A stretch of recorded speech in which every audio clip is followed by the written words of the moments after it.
Hello and welcome to the Made for Mums Join in Stories podcast, sponsored by Lego Duplo. Now, here at Made for Mums, we do love a good story. And before we start, we'd like you to know that we don't just want you to listen. Oh no, this is a fun, noisy and exciting story, and we want you to join in our adventure as much as you can. You and Mummy, Daddy, or whoever else is with you will need to have your best and loudest voices ready. We want you to sing, count, and make lots of other noises and actions while you listen. Think you can do that? And if you have any toys at home, figures, vehicles, or animal characters, especially any Lego Duplo ones, which will feature in our story, get Mummy or Daddy to help you find them right now. You can use the toys to follow the actions in the story and bring it to life. And now for story time. You are about to meet some very colourful characters, getting into all sorts of interesting situations. And remember to have a special listen for Yo-Yo the cat. Whenever you hear Yo-Yo mentioned, we want you to give your best meow. Ready? Then let's go. Marvin's amazing cardboard box. Marvin the monkey crouched down in the jungle next to his friend Tiffany the tiger. They were getting ready to have a race. Can you pretend that you're ready for a running race? On your marks, said Marvin. Get set, said Tiffany. Go, shouted Marvin, and off they ran. Can you pretend that you're running through the jungle? Watch out for that branch. Marvin ran as fast as his little monkey legs could manage, jumping over rocks, ducking under low branches, and leaping over streams. But Tiffany was already way ahead of him. Her long legs stretched as she galloped ahead. I'm winning, shouted Tiffany. I'm not, muttered Marvin as he tripped over a log and fell, oof, into a big pile of old leaves. He picked himself up and brushed the leaves and dirt off himself. Can you pretend that you're brushing leaves and dirt off yourself? Brush, brush, brush. Tiffany was now just a tiny orange speck, whizzing into the distance. I'm going home, Marvin said to himself sadly as he trudged back the way he came, not even bothering to finish the race. When Marvin got home, his dad was unpacking some things from a large cardboard box. Yo-Yo the cat purred against his legs. I'll never be fast enough to win a race against Tiffany, said Marvin glumly. Marvin's dad saw Marvin's sad face and said, Would you like this box to play with? What could I play with that? Marvin asked. You'll think of something, said Marvin's dad. You've got a good imagination. Marvin looked at the box, not knowing what to do with it. It was a big box, big enough for him to sit inside. So he did. Can you pretend that you're climbing inside a big box? Lift your leg over the side, climb in, and sit down. Are you sitting comfortably? Marvin wondered what to do next. He looked around at the trees. Sitting in a box wasn't very exciting. Not as exciting as racing through the jungle. He thought how amazing it would be to beat Tiffany in a race. But she was so much better at running than he was. He'd need a racing car to be able to beat her. Yes, a racing car, thought Marvin, imagining that the box was a racing car and that he was holding a steering wheel and whizzing through the jungle. Can you pretend that you're driving a racing car? Vroom, vroom, meow. Marvin pretended that he and Tiffany were racing again through the trees. Only this time he could go as fast as she could. Tiffany was running through the jungle, her feet pounding on the ground, but Marvin was catching up in his racing car. Soon, he was right behind her. He steered left around a log. Vroom! He steered right around a pond. Meow! He sent Yo-Yo the cat running out of the way to hide. Meow! They were coming up to the finishing line, neck and neck. As his dad waved the checkered flag, Marvin zoomed over the finish line in first place. He was the champion racer of the jungle. The crowd cheered. Marvin looked around again. His dad was shaking the crumbs off a checkered tablecloth. He was still sitting in the cardboard box on the ground, where he always had been. But what an exciting race he had just imagined. Just then Marvin saw his friend Clarence the crocodile walking nearby. "Hi, Clarence," he called. "Where are you going?" "I'm going to go swimming and diving underwater in the river," Clarence said. "Do you want to come?" "I'd love to," said Marvin, "but I can't swim, and I certainly can't dive underwater." "OK, see you later then," said Clarence, and dived into the water with a splash, leaving a few bubbles on the surface.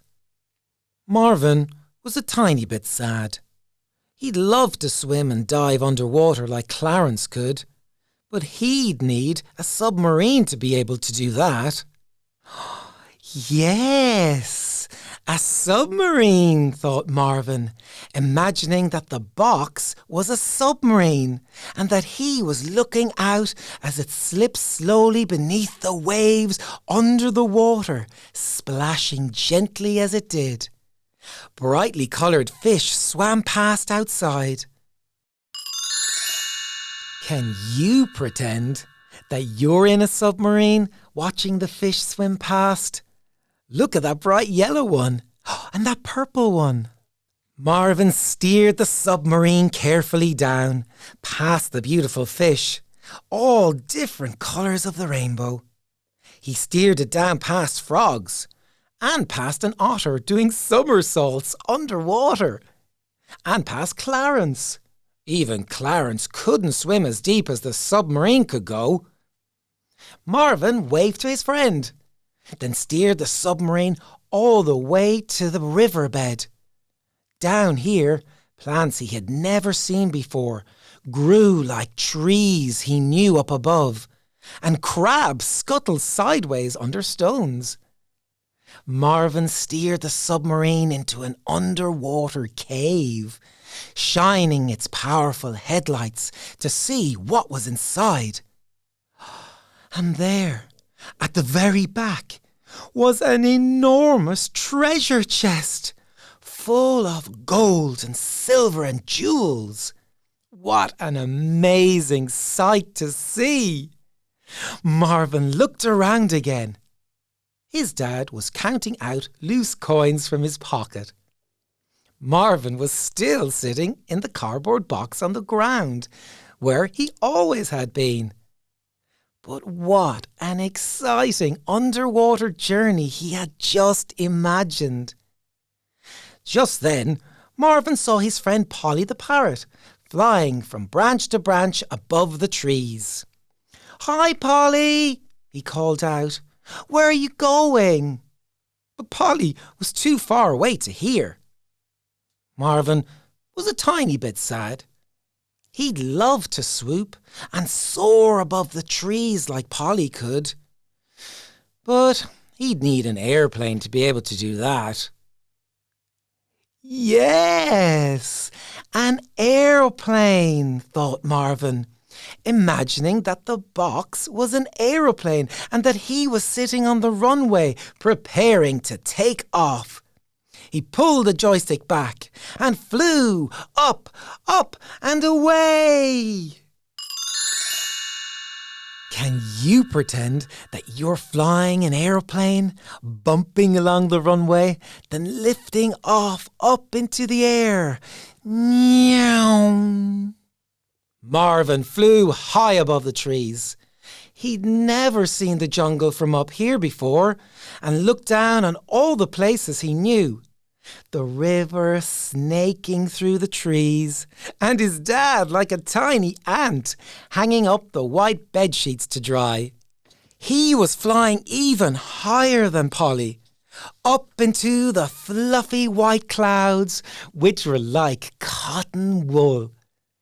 In and out and all around, up and up and up. And there, above the clouds, was a gigantic, colourful rainbow. Meow! Marvin flew under it and over it and all around it. It was incredible. Just then, there was a tap, tap, tap. Marvin looked around. He was still sitting in the cardboard box on the ground, where he always had been. But standing next to it were Tiffany, Clarence and Polly, who was tapping on the box with her wing. "Hello," said Marvin. "What do you all want?"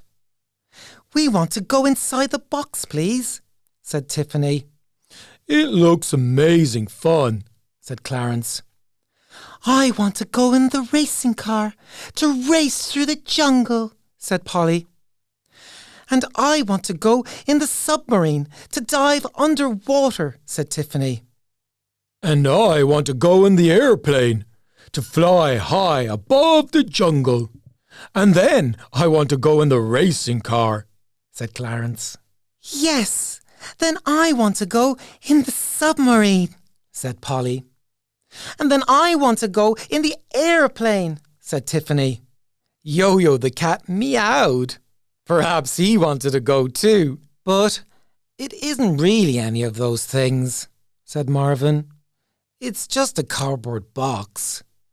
"But you made it anything you wanted it to be, just by pretending," said Clarence. "I suppose I did," said Marvin. "I told you you had a good imagination," said Marvin's dad. So Marvin, Tiffany, Clarence and Polly spent the rest of the day happily playing together, pretending that the cardboard box was a racing car and a submarine and an airplane and a digger and a fire engine and a house and a train and a speedboat and an ice cream van and a police station and a space rocket. What would you pretend the cardboard box was? Thank you for listening to our podcast story. We really hope you and your little one enjoyed it. By the way, mums and dads, you might find it helpful to know that Made for Mums has a Lego Duplo play zone on our website, which includes activity sheets, articles on fun games you can play with your little ones to help them with numbers and counting, language, creativity and much more.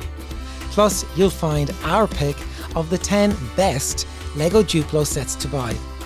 And if you like this story, make sure you listen to the others in this series in the same place as you found this one.